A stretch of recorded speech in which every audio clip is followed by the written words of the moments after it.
Bonjour, bienvenue à la revision du TP2, du moins le solutionnaire comme j'appelle. J'aime faire une partie ou complètement le travail devant vous autres pour justement illustrer mon point, faire des rappels sur des méthodes que j'ai montrées, etc. Euh, donc, là, normalement, c'est pas supposé surprendre personne.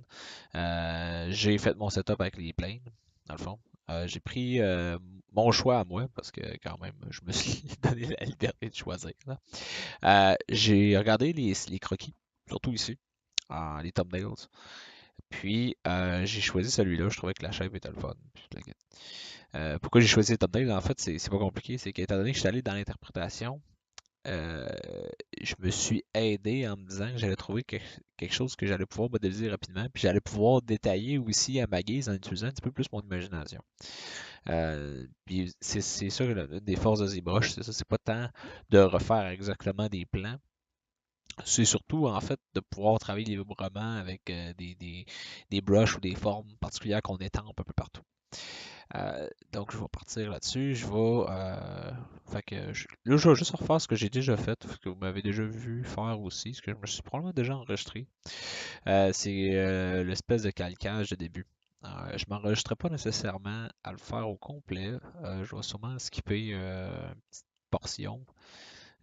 Parce que justement, je veux pas trop me répéter non plus là. Je comprends qu'il faut se répéter, mais je pense que vous avez compris le pipeline en général.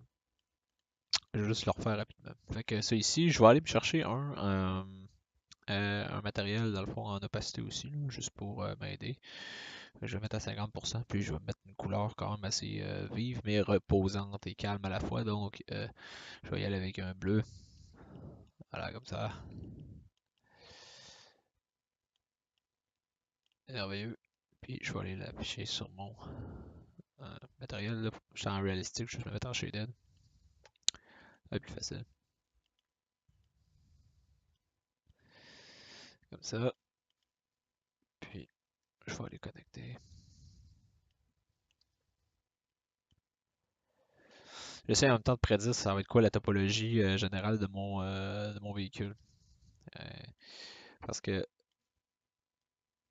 ça, je vais m'en servir aussi pour faire le edge flow, là, si on veut, là. La topologie de base du plane, là. Fait que si je fais n'importe quoi au début, je risque de pas m'aider. Fait que je vais essayer de faire de quoi de quand même assez uniforme.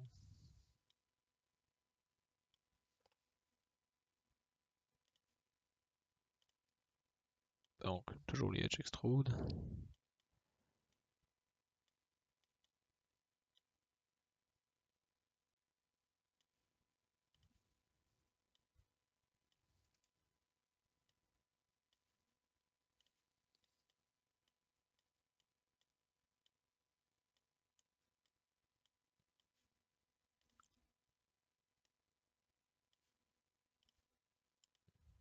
Voilà. C'est sûr que vous me voyez changer. Je vais y aller avec la souris, là, pour, pas avec la souris, mais avec le clavier. C'est 1 et 2, les shortcuts pour changer de vertex à edge. Fait que je vais faire ça à l'avenir juste pour accélérer un petit peu mon processus. Ce qui est le fun avec ça, c'est que je suis capable de faire quand même une shape dans un gros tapon. Là. Fait que je vais en profiter.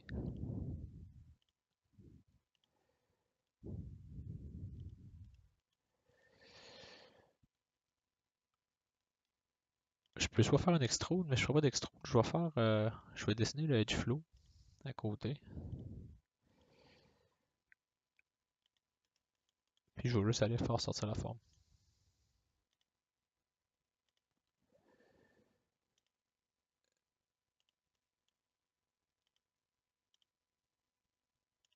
Vous allez voir avec l'expérience, vous allez être capable de mieux en mieux prédire quel genre de topologie vous allez avoir de besoin pour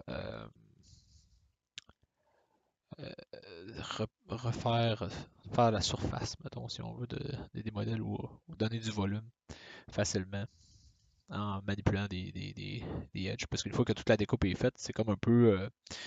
C'est comme si je mettais ça dans une soufflerie, là, comme une plaque de plastique là, avec un moule, là, puis je fais lever ça aux bonnes hauteurs.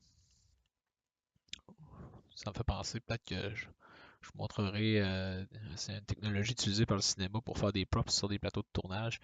Puis c'est exactement ça le principe, c'est que c'est une plaque de plastique imprimée en couleur, là. Puis c'est une soufflerie qui donne le volume. Puis c'est assez pour faire plein des petits accessoires que tu vois en background. Et ça, il y a le 3D printing, bien sûr, qu'on parle tout le temps depuis le début du programme.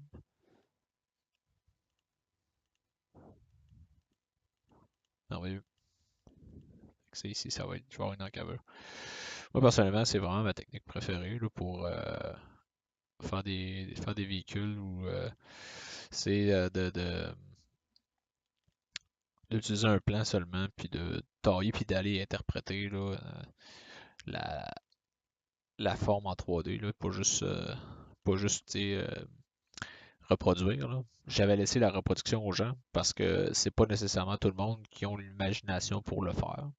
Puis ça se comprend. Il y a des jobs de 3D où est-ce que justement ça demande un peu plus de, mettons, de sens de la couleur, sens de la lumière, peut-être moins de sens du modeling puis la création des volumes. Fait que il y en a pour tous les goûts. Là. Moi, ce que j'essaie le plus enseigner, c'est comment justement interpréter puis imaginer, parce que ça fait partie vraiment de la job, peu importe la- la- la- le domaine dans lequel que vous êtes. Là.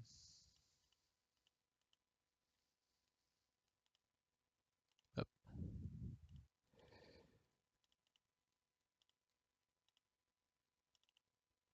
Donc, on cote allègrement. Est-ce que je vais aller détourer mon réacteur ici?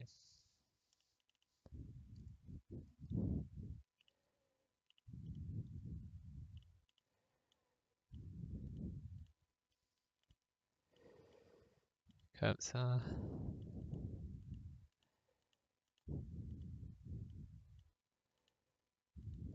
OK. Je vais aller supprimer l'intérieur. Finalement, je ne garderai pas ça. Ou je vais le détacher. Je vais le garder, mais je vais le détacher. Détache. Hop. Ciao, bye. Ça va peut-être servir à plus tard. On va regarder. Cool. OK. Maintenant, il va juste me rester à couper l'intérieur. Préparer à faire le volume ici aussi. Donc, je vais me servir des edges du trou ici pour me donner un peu de jeu, là, pour pouvoir faire la forme ici.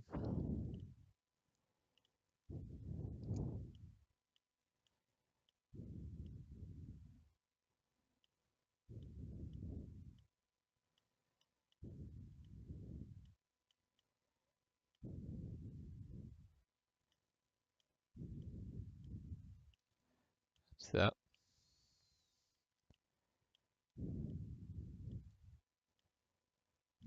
OK.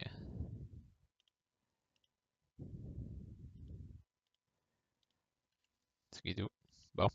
Justement, là, je vais juste aller mettre mes edges un peu plus droits. Toujours espace uniforme. Comme je vous ai déjà dit, la meilleure façon de faire de quoi de rond avec pas beaucoup de points, c'est de faire des lignes qui sont plus régulières entre elles. Donc, je vais me mettre en Edge Constraint. Shift X. Vous voyez ici, là. Vous pouvez l'activer par là aussi. Ça me permet de glisser sur la surface. Je vais juste aller uniformiser le cercle. Comme ça.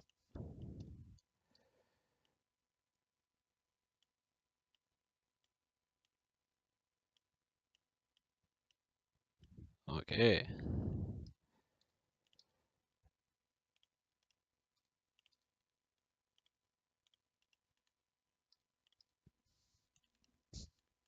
Parfait. Ici, je vais juste tasser ça un petit peu. On va l'amener vers le haut. Puis je vais avoir une autre forme à faire ici, j'ai bien l'impression. Fait qu'il va falloir que déjà je subdivise.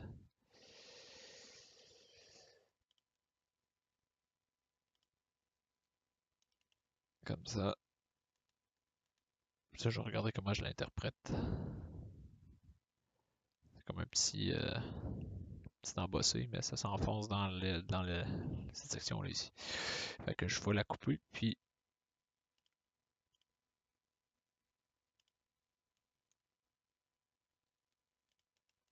c'est pas beau ça.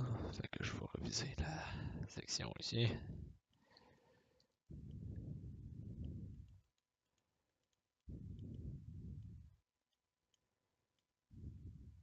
Si je vois une petite coupure à faire.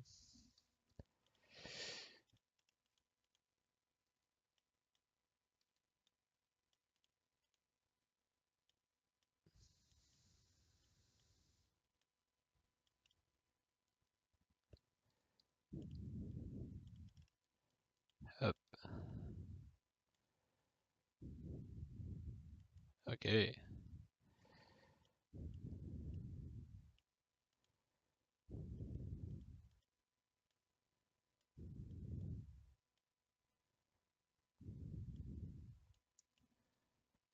On réaligne les points ici.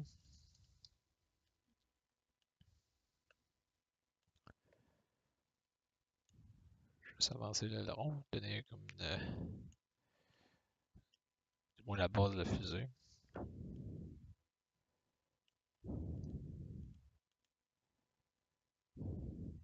Hop,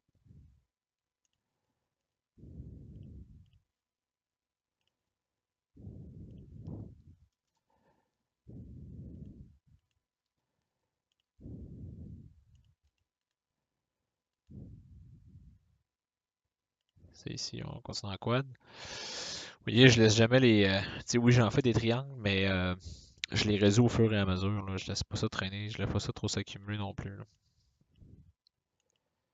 Puis quand je vois un triangle, je regarde toujours un peu qu'est-ce que je suis en train de faire pour savoir si je peux pas l'utiliser à mon avantage. C'est-à-dire que si jamais je dois forcer un edge flow à tourner, à pivoter, dans le fond, ben c'est préférable justement que j'utilise un triangle, puis je le transforme en quad, puis que je crée un nouveau edge loop qui va détourner cette forme-là, tu sais, dans le fond. Comme ça, ici.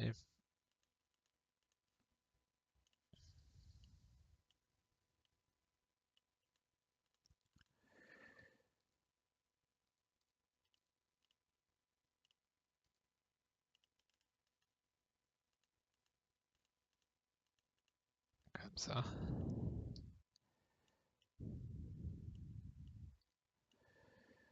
C'est guidou.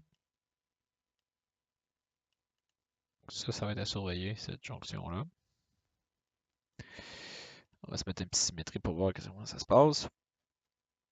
Je symétrie, c'est la petite partie bonbon. Là. Flip. Hop là.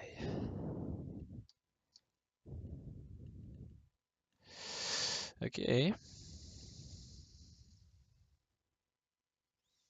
Oui, donc déjà, hein. Parfait.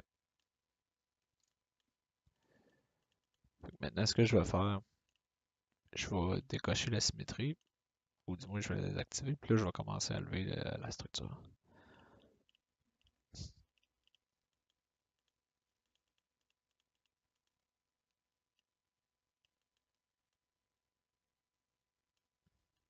va peut-être me prendre un peu plus de edge, mais puis là aussi, c'est là que moi, je vais, en tant qu'artiste, là, il faut que je commence à imaginer. Faut que je commence à imaginer là, qu'est-ce que ça va avoir de l'air, le côté là, dynamique. Là. Fait qu'il va falloir probablement que je, je fasse les cockpits, parce que ça, c'est le cockpit un peu ici. Puis que ensuite, un peu comme un casque de vélo, là, c'est comme un peu en forme de goutte d'eau, là, parce que tu as comme une partie qui est plus surélevée, puis ensuite ça s'en va se rabattre vers l'arrière. Ça va aller épouser le centre de la forme. Chouplay. Ça,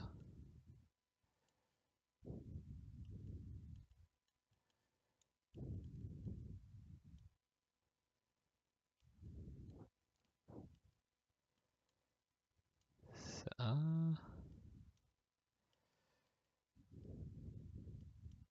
ça. Bon, ouais. Je vais enlever le matériel rouge, pas le matériel rouge, le matériel bleu, je vais le rendre bas aussi pour voir un peu plus ce que je fais. Donc c'est ici. Puis, je veux grossir.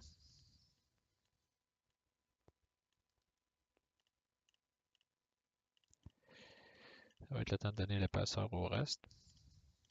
Du moins à cet étage-là. Puis on se rappelle, j'ai une jonction ici qu'il faut que je surveille. Comme ça ici. Bingo. Là, ça va être pareil un peu comme le cockpit. Je vais aller juste surveiller la descente si on veut. Là.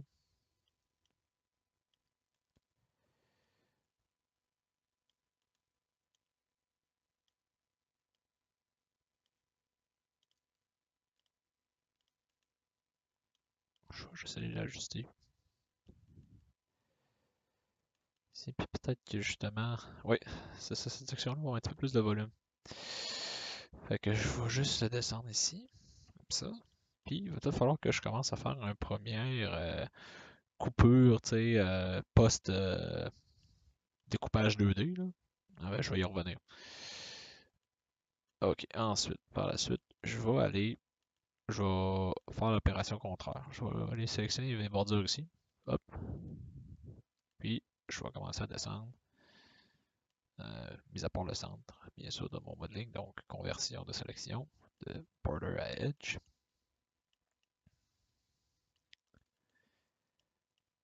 Puis, je vais enlever le centre. Voilà.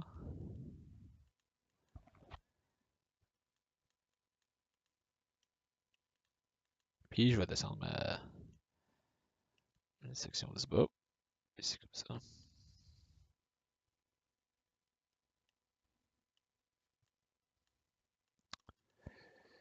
So far, so good. On va aller voir de quoi ça a l'air de la symétrie. Ah, ben oui. C'est le fun de faire ça. Je vais juste me mettre un beau smoothing group. Unique. Comme ça. Je peux déjà je peux déjà continuer à sous-couper, sous-tailler mon cockpit. Puis c'est fun parce qu'à partir de là, ça vient, on va rentrer plus dans l'interprétation. Puis c'est là que justement, mon concept ici, là, je peux juste aller le dupliquer. Là. Puis on va le placer dans mon background, juste à titre de référence. Puis là, je vais malheureusement abandonner le crocu. Ben, abandonner. Je vais juste le cacher. Parce que là, je veux commencer à modéliser vraiment plus avec mon esprit 3D, là, puis à partir d'une base que je me suis faite. Et puis, bon, fait qu'est-ce que là, maintenant, quand on rentre dans la partie un peu plus, la petite portion un peu plus artistique, là, il faut que j'essaie d'imaginer un peu comment ce vaisseau-là, il fonctionne. Puis c'est sûr que s'il rentre dans l'atmosphère, il va avoir besoin d'un bouclier thermique, comme on voit dans toutes les navettes spatiales, là. Une espèce d'enchevêtrement de plaques. Ok, ce bouclier-là, dans le fond, qui permet genre à la friction que l'air fait sur la coque de ne pas faire juste exploser le véhicule spatial. Fait que je vais avoir besoin d'aller me développer peut-être une shape qui va ressembler à une petite coque vers le dessous. Là. Ça serait bien. Puis comment je vais le faire? Ben, là, je vous ai montré un petit peu l'approche. Tu sais, où est-ce que je prends quelque chose de 2D, je le découpe, je le taille, pour ça je le fais popper. Euh, Quand j'ai à faire quelque chose directement en 3D, règle générale, la chose que j'essaie de ne pas faire, c'est d'essayer de ne pas tout faire en même temps. Puis je fais des arches. Je fais des arches, dans le fond. Je m'en vais pas tout remplir one shot. Là. Je vais essayer de commencer à dessiner des silhouettes en 3D. Puis la seule chose que j'ai à surveiller, en fait, quand je fais ces arches-là, c'est d'avoir de la consistance par rapport au restant de mon edge flow. Tu sais, quand je regarde quand j'extrude, j'essaie de faire attention au nombre de steps que je m'en vais créer pour après ça me faciliter la tâche au niveau de la connexion. Par contre, si j'ai besoin d'avoir un nombre différent, aucun problème. Ça va marcher là, pareil. C'est juste que il va falloir faire un peu plus de petits tours de passe-passe rendu là. Puis c'est là que ça devient. euh, c'est là que justement que ça peut devenir compliqué puis ça peut devenir fastidieux de devoir tout connecter ensemble le modèle.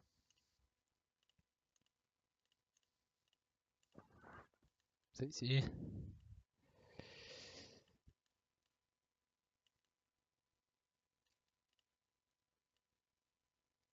Ça.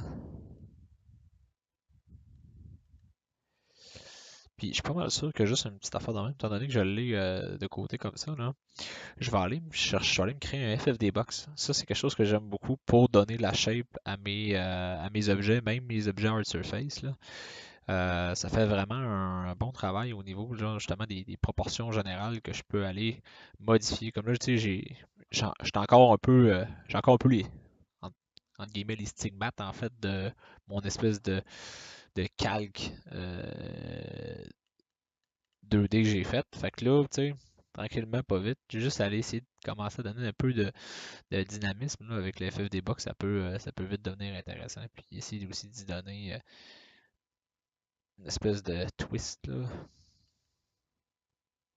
ça peut être le fun. Je regarde le concept, non, ça serait plus le contraire. En fait, ça serait comme ça ici qui serait plus renfoncé. Puis même ça ici, là, je pourrais aller le bouger un peu. Puis essayer de faire une petite rotation entre les deux. Rop, rop, rop. Ça ressemblerait peut-être plus à ça.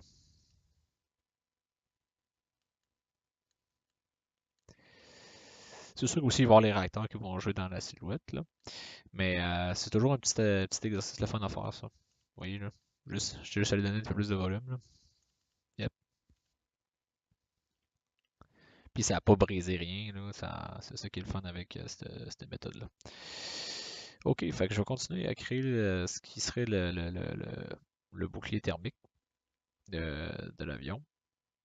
Ce qui serait aussi probablement le bas des ailes. Fait que ici, ça va devenir un point central, si on veut, de ma structure.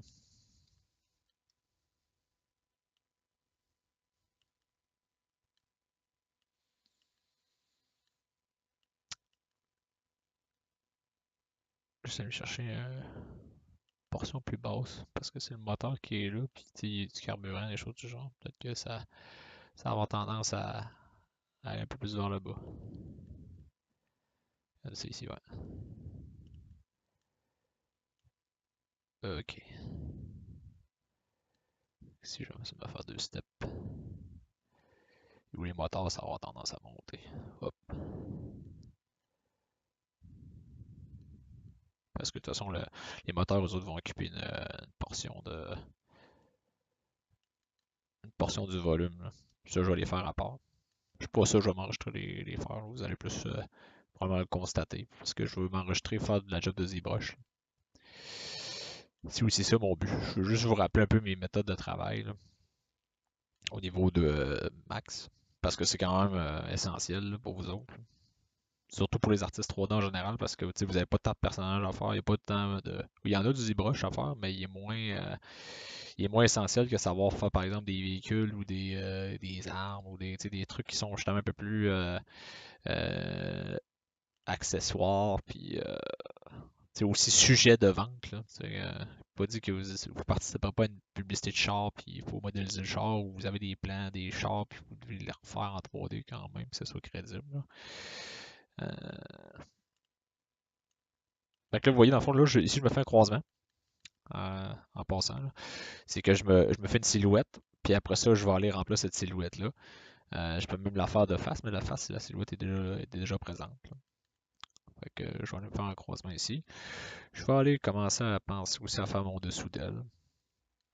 Je regarde beaucoup ce qui est fait en dessous, ce qui est fait au-dessus, pour regarder comment j'oriente ma topologie.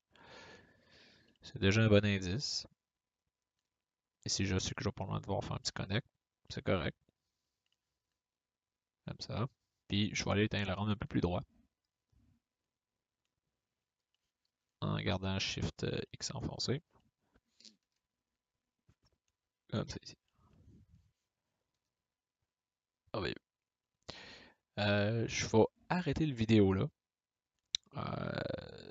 Puis vous allez voir ensuite une version un petit peu plus avancée de l'avion, puis une partie où la partie plus zbrush en fait, où c'est là que je veux en venir le plus possible. Fait que c'est ça. À plus tard.